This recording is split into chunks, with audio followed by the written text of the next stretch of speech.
बिस्मिल्लाहिर्रहमानिर्रहीम। पीपीएससी पास papers Urdu MCQs discuss करते हैं और आज सबसे पहला हमारे पास सवाल है। पाकिस्तान की पहली शायरा खातून अव्वल वो कौन सी हैं?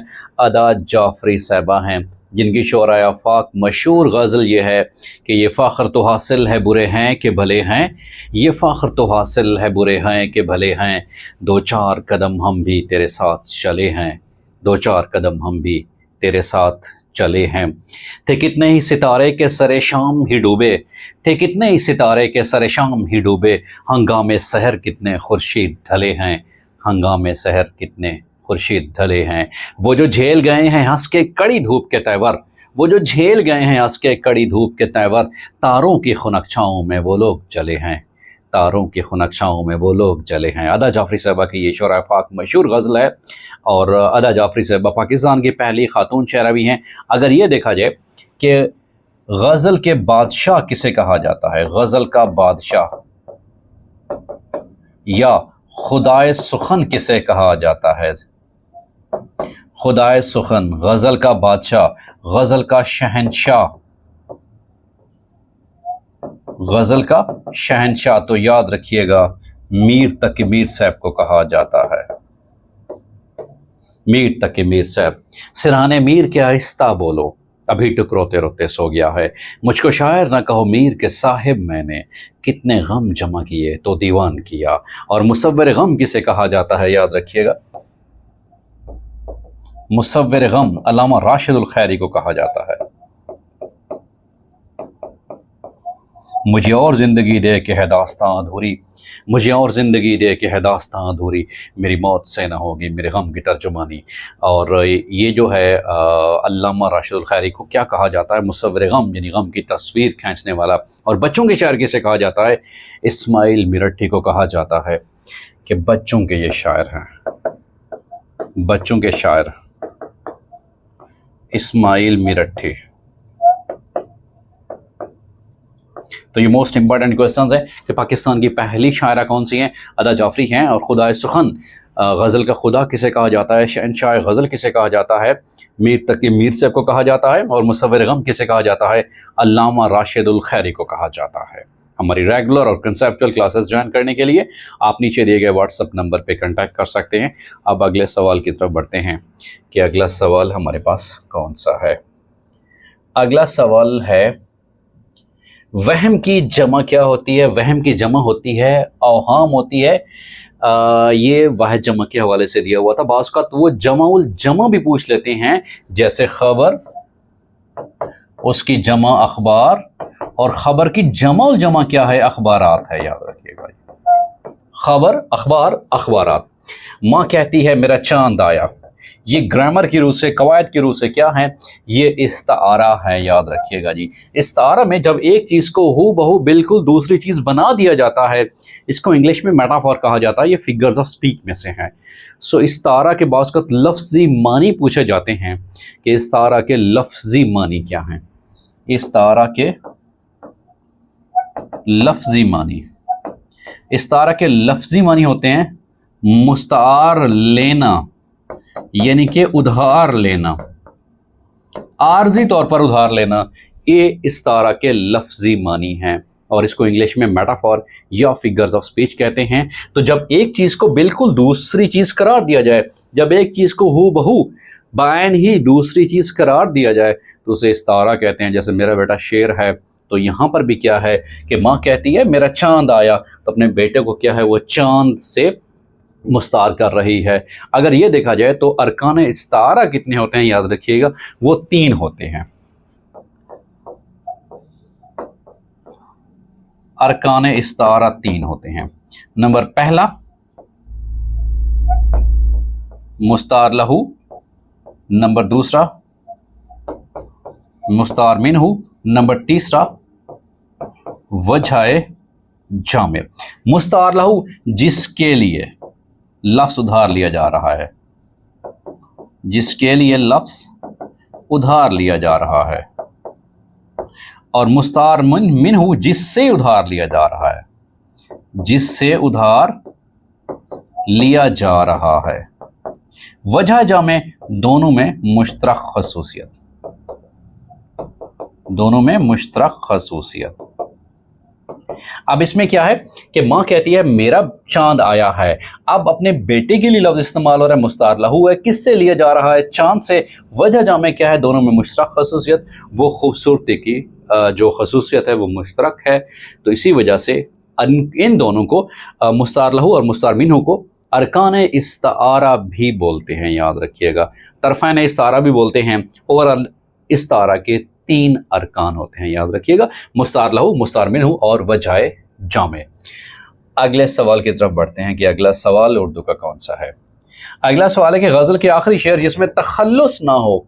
अगर गज़ल का आखिरी शेर या नज़म का आखिरी शेर जिसमें तखल्लुस इस्तेमाल होता है उसे मक्ता का शेर कहते हैं। लेकिन अगर उसमें आखिरी शेर में तखल्लुस ना दिया गया हो तो वो मक्ता का शेर नहीं होता, बल्कि किसी भी गज़ल या नज़म का आखिरी शेर होता है। और मक्ता के लफ्ज़ी मानी क्या है? बास का ये पूछ लेते हैं। मक्ता के लफ्ज़ी मानी कता करना के हैं, काटना के हैं। मैथ में अमूमन जब 2 कौसें आर्क लगाई जाती हैं तो इस जगह को कहते हैं कता कर रही हैं 2 आर्क्स। तो मक्ता के लफ्ज़ी मानी कता करना, ख़त्म करना। किसी भी गज़ल या नज़म के उस आखिरी शेर को मक्ता का शेर कहते हैं जिसमें शायर अपना तखल्लुस इस्तेमाल करता है। इस शब के मुकद्दर में सहर ही नहीं मोहसिन, देखा है कई बार चिरागों को बुझाकर। तो ये क्या है? ये मक्ता का शेर है, क्योंकि शायर इसमें अपना तखल्लुस इस्तेमाल कर रहा है। और फराज चाहिए कितनी मोहब्बतें तुझे, माओ ने तेरे नाम पे बच्चे का नाम रख दिया। तो ये भी क्या है? एक मक्ता का शेर है। और एक मुद्दत से मेरी माँ सोई नहीं ताबिश, एक मुद्दत से मेरी माँ सोई नहीं ताबिश, मैंने एक बार कहा था मुझे डर लगता है। ये भी मक्ता का शेर है। लेकिन अगर गज़ल या नज़म के आखिरी शेर में तखल्लुस का इस्तेमाल ना हो तो फिर याद रखिएगा रिस्पेक्टेड स्टूडेंट्स, वो मक्ता का शेर नहीं होगा, बल्कि वो आखिरी शेर कहलाएगा। अगला हमारे पास सवाल है, ये मेरी किताब है, इसमें यह क्या है? ये इस्म इशारा है और इस्म इशारा करीब है।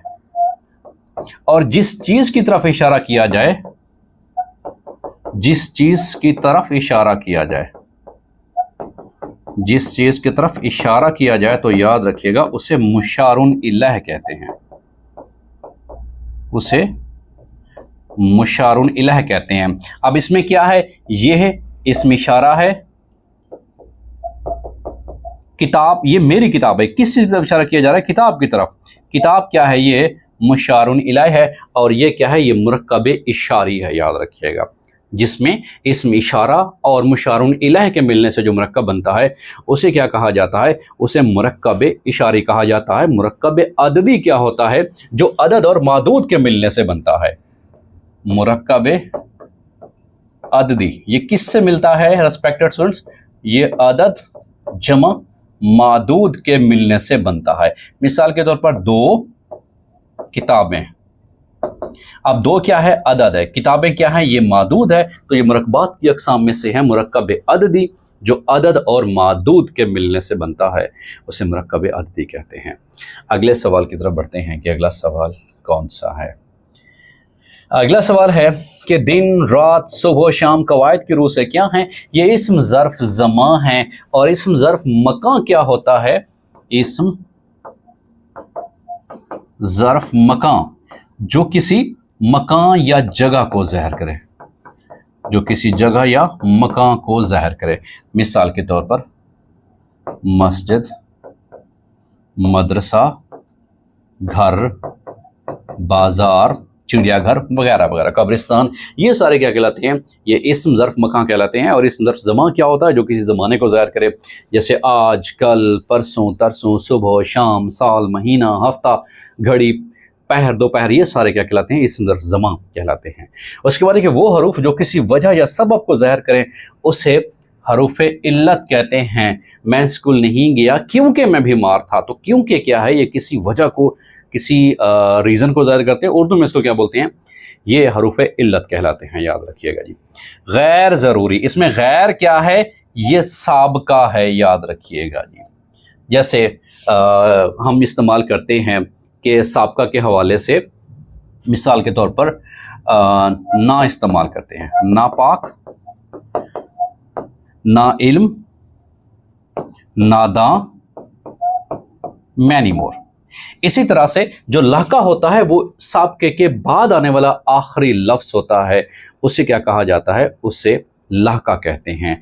तो जो किसी लफ्ज़ के पहले लगाने से जो हम लफ्ज़ इस्तेमाल करते हैं उसे क्या कहते हैं, उसे हम साबका कहते हैं। जैसे गैर ज़रूरी, इसमें गैर क्या है रिस्पेक्टेड स्टूडेंट्स, ये एक साबका है। उसके बाद देखिए मूसा कलीमुल्लाह, इसमें कलीमुल्लाह क्या है, कलीमुल्लाह अल्लाह ताला से हम कलाम होने वाले, तो ये उनका लक़ब है क्योंकि कोहितूर पे जाते थे अल्लाह ताला से हम कलाम होने के लिए, इसी वजह से उनका लक़ब क्या है, मूसा कलीमुल्लाह। और इब्राहीम अलैहिस्सलाम का लक़ब क्या है, हज़रत इब्राहीम अलैहिस्सलाम का लक़ब, हज़रत इब्राहीम अलैहिस्सलाम का लक़ब क्या है, खलीलुल्लाह, इब्राहीम खलीलुल्लाह। हज़रत इब्राहीम अलैहिस्सलाम का लक़ब खलीलुल्लाह, हज़रत इस्माईल अलैहिस्सलाम का लक़ब क्या है, ज़बीहुल्लाह उनका लक़ब है। हज़रत अबू बकर का लक़ब क्या है, सिद्दीक़ उनका लक़ब है। और उमर का लक़ब क्या है, फ़ारूक। और हज़रत उस्मान का लक़ब क्या है, गनी। और मौला अली करमुल्लाह वजहू हैदर कर्रार उनका लक़ब है। और उन्हीं की शुजाअत और बहादुरी के हवाले से पाकिस्तान का सबसे बड़ा जो मिलिट्री अवार्ड है निशान हैदर दिया जाता है मौला अली करमुल्लाह वजहू की बहादुरी, शुजाअत और दिलेरी के हवाले से। उसके बाद है कि ये मूसा कलीमुल्लाह क्या है, ये लक़ब है जो कि किसी वस्फ़ या खूबी की वजह से दिया जाता है। ये इस्म अलम की अक़साम में से है। और इस्म अलम के लफ्ज़ी मानी क्या हैं, बाज़ औक़ात ये पूछे जाते हैं। अलम के लफ्ज़ी मानी झंडा, अलामत या निशानी क्या होता है, यानी ख़ास नाम जो है वो इस्म अलम कहलाता है। इस्म अलम की अक़साम में से क्या है, जिसमें ख़िताब, लक़ब, तख़ल्लुस, कुनियत, उर्फ़ होते हैं। अगले सवाल की तरफ बढ़ते हैं कि अगला सवाल कौन सा था। अगला सवाल है कि फ़ेल और मस्तर में क्या फ़र्क है। फ़ेल और मस्तर में बुनियादी फ़र्क ये है कि जो फ़ेल है वो हाल, माजी, मुस्तक़बिल किसी भी ज़माने में पाया जा सकता है, जबकि मस्दर सिर्फ नून लिफ ना की शक्ल में होता है। फ़ेल में ज़माना पाया जाता है। मिसाल के तौर पर ये फ़ेल है और इधर से मस्दर। फ़ेल में लिखता हूँ लिखना, लिखना से क्या बनेगा, लिखा माजी बनेगा। लिखा है फ़ेल माजी करीब है, लिखेगा मुस्तक़बिल है, लिख रहा है जारी है, जबकि मस्दर हमेशा नून लिफ ना की शक्ल में आएगा, इसमें कोई भी ज़माना नहीं पाया जाएगा। तो ये मस्दर और फ़ेल में बुनियादी फ़र्क है। उसके बाद के सितारों से आगे जहाँ और भी हैं, अभी इश्क़ के इम्तिहान और भी हैं। इस शेर में काफ़िया क्या है, जो काफ़िया होते हैं वो हम आवाज़ या हम वज़न अल्फाज को काफ़िया कहते हैं। अब इसमें क्या है कि सितारों से आगे जहाँ और भी हैं, अभी इश्क़ के इम्तिहान, अब जहाँ और इम्तिहान ये क्या कहलाते हैं, ये काफ़िया कहलाते हैं, क्योंकि ये हम वज़न या हम आवाज़ अल्फाज होते हैं। तो काफ़िया क्या हैं, ये हम आवाज़ या हम वज़न अल्फाज को हम क्या कहते हैं, काफ़िया कहा जाता है। जैसे वसी शाह से फरमाते हैं कि समंदर में उतरता हूँ तो आंखें भीग जाती हैं, तेरी आँखों को पढ़ता हूँ तो आंखें भीग जाती हैं, तेरा नाम लिखने की इजाज़त छीन गई, जब से कोई भी लफ्ज़ लिखता हूँ तो आंखें भीग जाती हैं। अब समंदर में उतरता हूँ तो आंखें भीग जाती हैं, उतरता। इसी तरह से तेरी आँखों को पढ़ता, ये उतरता, पढ़ता, ये क्या कहलाते हैं, ये काफ़िया कहलाते हैं। और जो रदीफ़ होते हैं वो बार बार दोहराए जाने वाले अल्फाज होते हैं, ये काफ़िया के बाद आते हैं, याद रखिएगा जी। तो इसमें क्या पूछा गया था, काफ़िया के बारे में पूछा गया था। हम वज़न और हम आवाज़ अल्फाज जहाँ और इम्तिहान हैं, ये काफ़िया कहलाते हैं, याद रखिएगा। शायर अपने असल नाम की जगह जो इस्तेमाल करता है, उसे क्या कहते हैं, उसे तखल्लुस कहा जाता है, याद रखिएगा। बाज़ औक़ात कुछ ऐसे भी शोरा कराम होते हैं जो अपने नाम को भी बतौर तखल्लुस इस्तेमाल कर लेते हैं, कुछ अपने नाम की जगह कोई और ख़ास नाम भी रख लेते हैं, वो उनका तखल्लुस कहलाता है। उसके बाद एक मुस्तारा में जिससे लफ्ज़ उधार लिया जाता है उसे मुस्तार मिन्हु कहते हैं। जैसे मेरा भाई शेर है, अब मेरा भाई क्या है, जिसके लिए, ये मुस्तार लहू है, जिससे उधार लिया जाए, जिससे मुस्तार लिया जाता है, शेर से मुस्तार लिया जा रहा है, ये क्या है, मुस्तार मिन्हु है। और वजह जामे क्या है कि दोनों में वो ताकतवरी, वो बहादुरी, वो दिलेरी है। अगला सवाल देखते हैं कि अगला सवाल कौन सा है। अगला सवाल है कि वो हरूफ जो काफिये के बाद दोहराए जाएं वो क्या कहलाते हैं? वो रदीफ कहलाते हैं। यानी बार बार दोहराए जाने वाले एक जैसे लफ्ज या अल्फाज रदीफ कहलाते हैं। याद रखिएगा जी, बार बार दोहराए जाने वाले एक जैसे लफ्ज या अल्फाज भी हो सकते हैं, वो क्या कहलाते हैं? ये रदीफ कहलाते हैं। मिसाल के तौर पर कि मिलते नहीं अब लोग मुलाकात की खातिर, मिलते हैं तो मिलते हैं महज मफादात की खातिर, वो रात भी इनकार की सूली पे कटी थी, एक उम्र तड़पते रहे जिस रात की खातिर, शहनाई भी बजी तो किसी और के दर पर हम घर को सजाते रहे बारात की खातिर, अपने लिए जीने का शौक़ नहीं है, जीना है तो जी लूँगा तेरी ज़ात की खातिर, ये हाथ जो मेहनत के पसीने में डले हैं, फैले हैं ना फैलाऊँगा खैरात की खातिर। तो इन सब में की खातिर क्या है? ये एक जैसे लफ्ज़ हैं, बार बार दोहराए जा रहे हैं, ये क्या कहलाते हैं? ये रदीफ़ कहलाते हैं। उसके बाद एक कवायद की रूह से वाह वाह, ये क्या है? हरूफ तहसीन है, किसी को शाबाश देने के लिए, किसी को दाद देने के लिए, किसी की तारीफ़ करने के लिए जो लफ्ज़ इस्तेमाल किए जाते हैं हरूफ, वो क्या कहलाते हैं? वो हरूफ तहसीन है। अच्छा घोड़ा कौन सा मुरक्कब है? ये मुरक्कब नाकिस है, क्योंकि इसकी खास समझ नहीं आ रही। मुरक्कब नाकिस में से मज़ीद देखा जाए ये क्या कहलाएगा? ये मुरक्कब तौसीफ़ी है। अगर ये ऑप्शन आ जाए इम्तिहान में तो ये भी ठीक है, दोनों आ जाए तो ए और बी या बी और सी या सी और डी, तो दोनों ठीक होंगे। तो ये मुरक्कब नाकिस की अक़साम में से एक है मुरक्कब तौसीफ़ी, जो कि सिफ़त और मौसूफ़ के मिलने से बनता है। सिफ़त और मौसूफ़, मौसूफ़ जिस चीज़ की सिफ़त बयान की जाए। अब अच्छा क्या है? ये इस्म सिफ़त है। घोड़ा क्या है? इसकी सिफ़त बयान की जा रही है, तो ये क्या है? ये मौसूफ़ है। अगला सवाल है कि वो फ़ेल जिसका फ़ाइल मालूम हो उसे क्या कहते हैं? उसे फ़ेल मारूफ़ कहते हैं। कि जिसका फ़ाइल असलम ख़त लिखता है, ये इसका फ़ाइल मालूम है, जबकि ख़त लिखा गया, चोरों को पकड़ा जाता है, नज़में सुनी जाती हैं, पौधों को पानी दिया जाता है, कौन देता है? तो जिसका फ़ाइल मालूम हो उसे क्या कहते हैं? फ़ेल मारूफ़। और जिसका फ़ाइल मालूम ना हो, जिसका फ़ाइल मालूम ना हो तो रिस्पेक्टेड स्टूडेंट उसे क्या कहते हैं? उसे फ़ेल मजहूल कहा जाता है, जिसको हम इंग्लिश में एक्टिव और पैसिव ऐसा नाम बोलते हैं। तो ये क्या कहलाते हैं? ये फ़ेल मजहूल कहलाता है। जबकि ऐसा फ़ेल जिसके फ़ाइल का पता हो वो क्या कहलाता है? वो फ़ेल मारूफ़ कहलाता है। अगला सवाल हमारे पास है कि बुलबुल एक गीत गाने वाला परिंदा है, इस जुमले में इस्म नकरा कौन सा है? अब बुलबुल क्या है? ये तो ख़ास परिंदा है, ये है इस्म मारफा।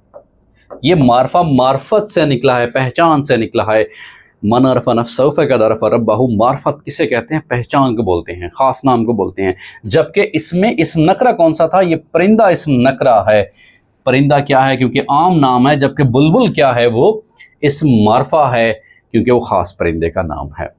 उसके बाद देखिए ऐसे हरूफ जो बुलाने या पुकारने के लिए इस्तेमाल होते हैं क्या कहलाते हैं? वो हर्फ़ निदा कहलाते हैं। अरे भाई।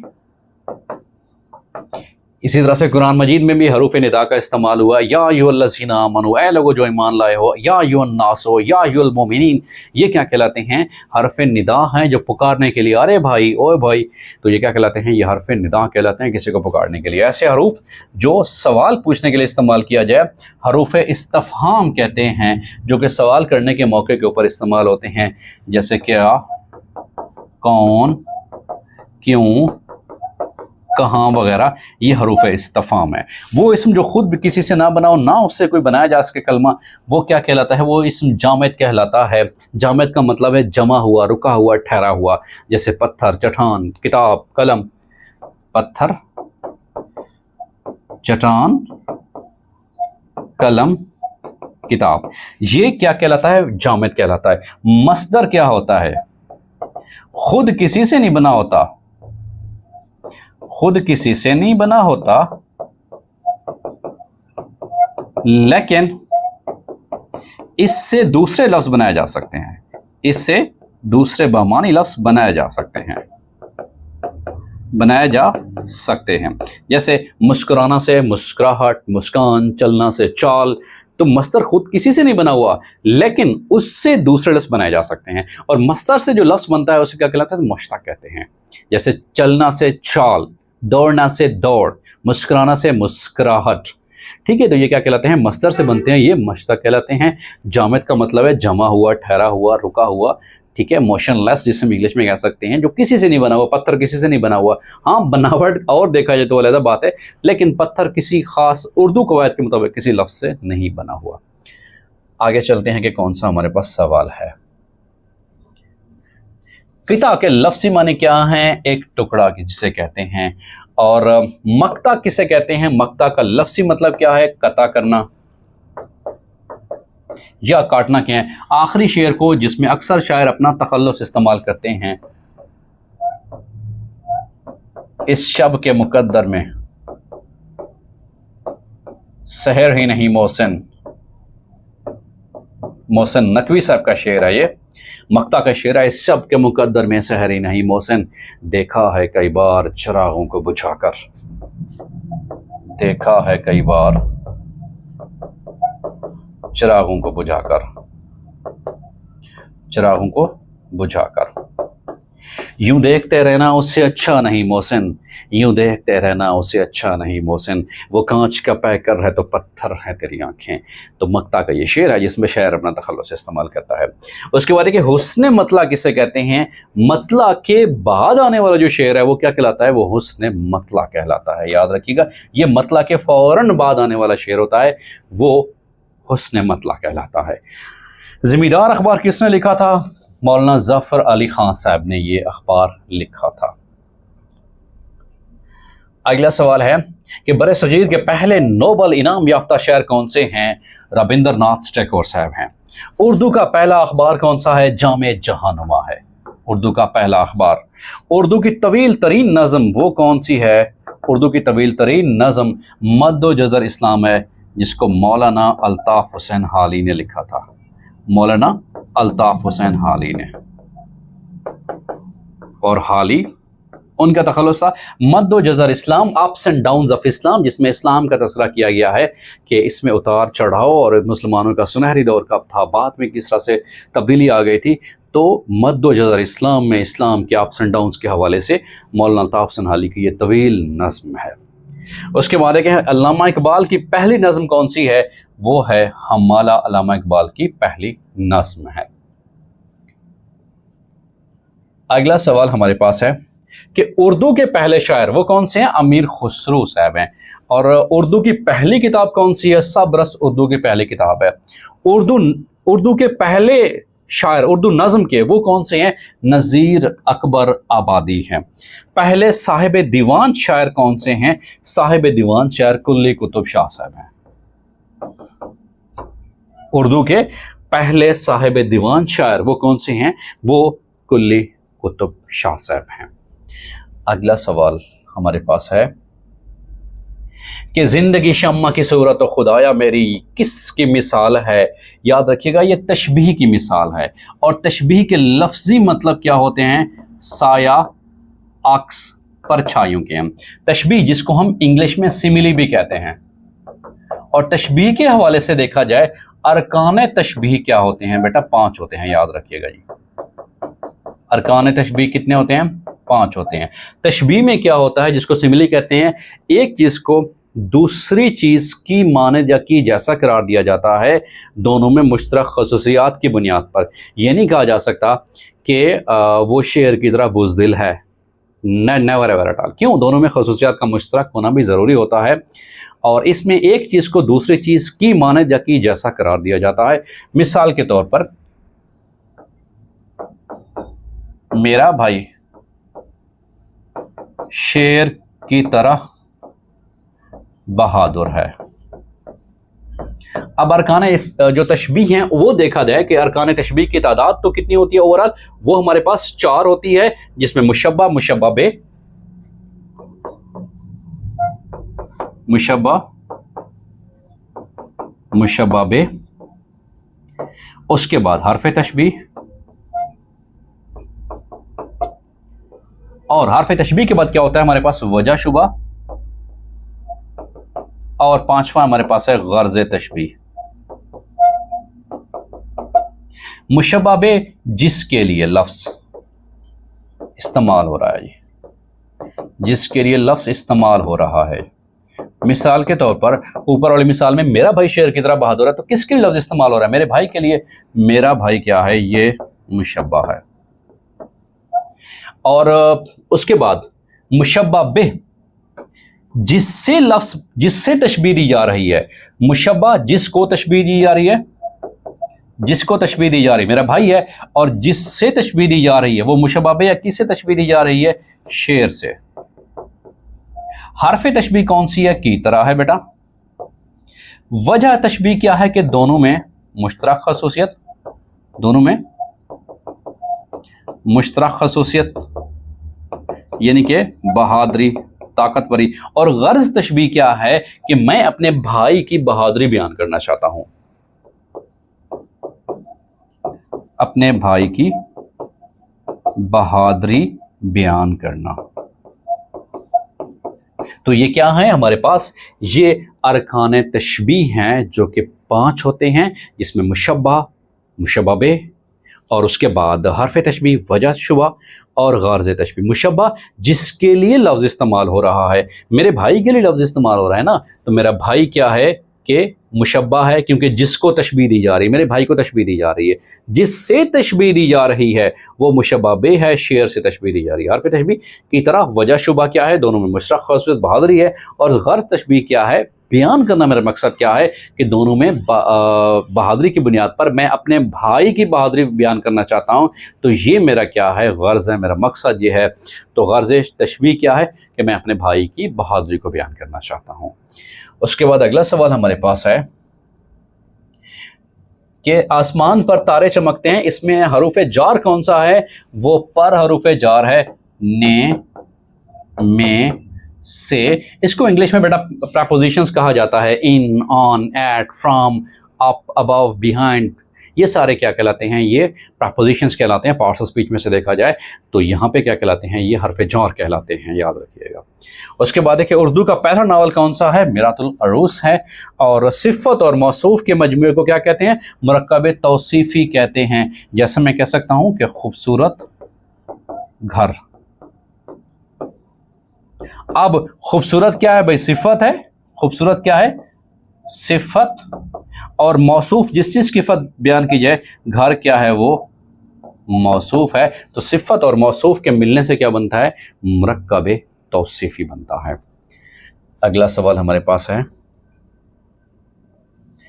कि किसी एक चीज़ को किसी खूबी या खामी की वजह से दूसरी चीज़ की मानद करार देना, ये क्या कहलाता है? तशबीह। जबकि एक चीज़ को हूबहू,